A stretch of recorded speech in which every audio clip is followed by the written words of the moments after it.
Hi, welcome to Week in Review, where we look at some of the news making headlines. I'm Phil O'Connor, the live enterprise editor here at the Oklahoman, joined this week by Darla Slipke, Ryan Sharp from sports, and Don Mecoy, my old friend from business. Darla, let's talk about a story that we have coming out this weekend, part of the paper's ongoing focus on the drug problem in Oklahoma. This one looks at some of the people bringing the drugs into Oklahoma. Talk a little bit about the meth problem that we used to have here and what's changed a little bit and the opportunity that's provided for these cartels.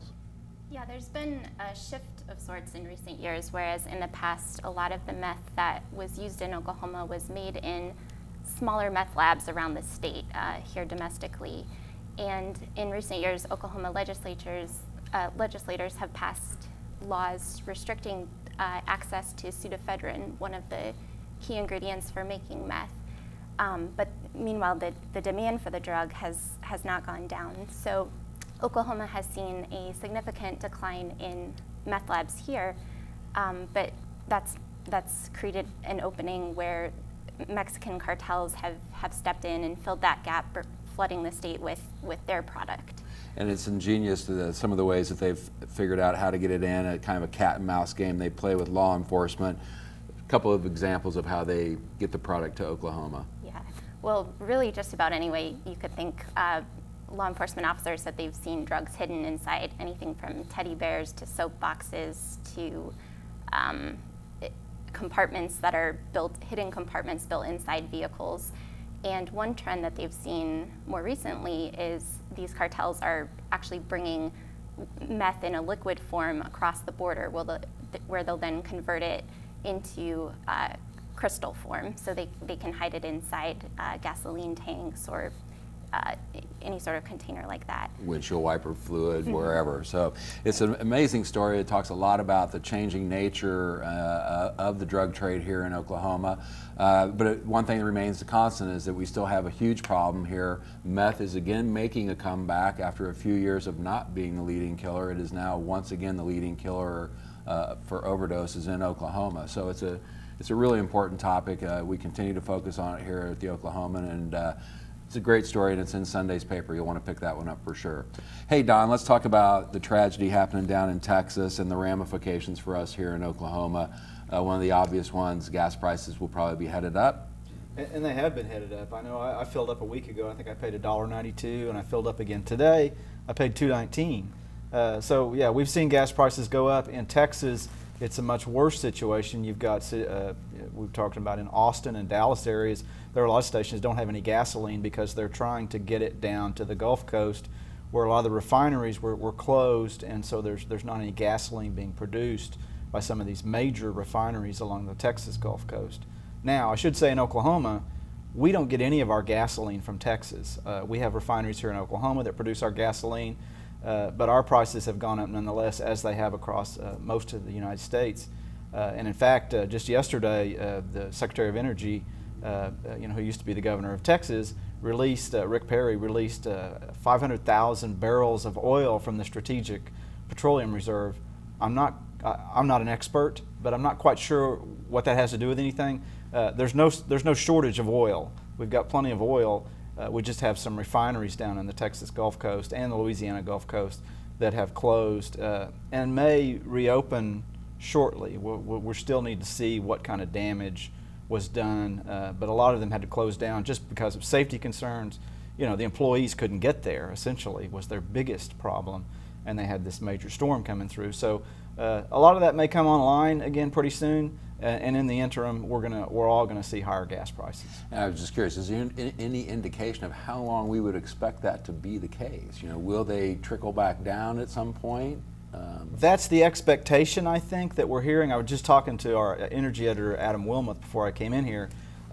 They're just now getting to get back in there and see what they're going to have to deal with to get these refineries back online.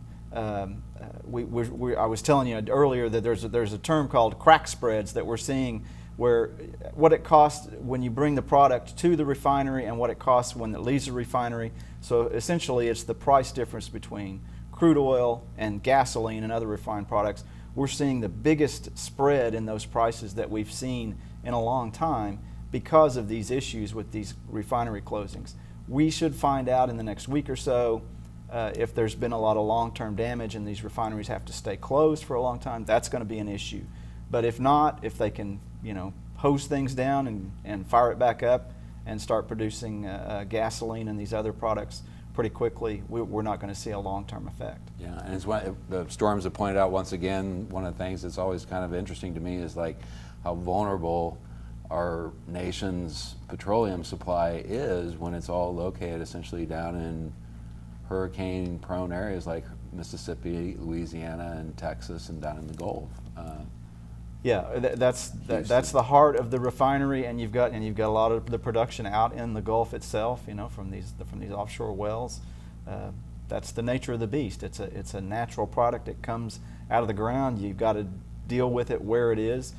You've got this Colonial Pipeline we were talking about also that supplies a lot of the gasoline to the south and to the Atlantic seaboard, and it was closed down for a while, which very quickly caused those prices to go up and cause some supply fears. It's now reopened, maybe not 100%, but it's supplying those areas. So yeah, it happens really quickly when you have these weather situations like this. This is going to be a story for a long time. We've got a lot of Oklahomans that are down in Texas helping out. We've had stories on some of those folks, and we'll continue to cover this story as it develops. Be sure to keep an eye out for that. Brian, let's turn to something a little bit more fun. Season opener last night for Oklahoma State. Not much of a game there, but things look bright for them. And then we got OU tomorrow. Yeah, it looked about like we expected it to for Oklahoma State. Looked fantastic on offense. I don't know how many yards they had exactly, but well over 300 yards rushing, which was a great sign. You had 3 running backs that had great nights. Mason Rudolph threw touchdowns to 3 or 4 different receivers. I mean, offensively did about what we expected him to do. Defense was the same. Made a lot of really good stops on first and second down. Had a little trouble getting off the field on third down. Gave up some third and longs that Gundy was not pleased with after the game. You could tell when he spoke to the media that he was not happy with the defensive performance. But overall, I mean, when you win by 40-something points in your season opener, you'll take it anytime you can.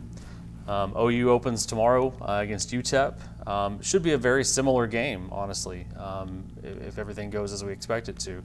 OU's offense should pick up right where it left off. They're going to have to figure out some replacements for some of their key positions. They'll have some different guys at running back and receiver than we've seen the past couple of years, but they have a guy that was a finalist for the Heisman playing quarterback for them. And so anytime you go into a season with what should be a pretty good defense and a Heisman contending quarterback, you've got high hopes. I think the biggest question for fans in that game is where do they park?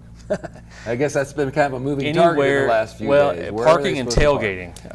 And I think that they've changed the areas about 3 or 4 times over the last week after quite a bit of consternation from some fans. They had shut down tailgating along Lindsay because of all the construction that's going on, and they had just finished that south side of the stadium, so they had closed off a part of the area that would have been a big tailgating area for a lot of years. Now they've since come back and kind of changed that map and opened up a couple of areas that were not going to be open.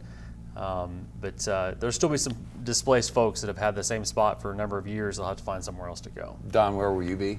I'll be at home. On the couch? Yeah, that's my favorite tailgating spot. You're not displaced from that yet? Not yet. Okay. Not yet. Great. Well, see, you would not know where Don would be watching the game this week if you didn't, tune in, listen to us. But more importantly, you should check us out online or pick up a paper. We're here all the time. We'll see you next week.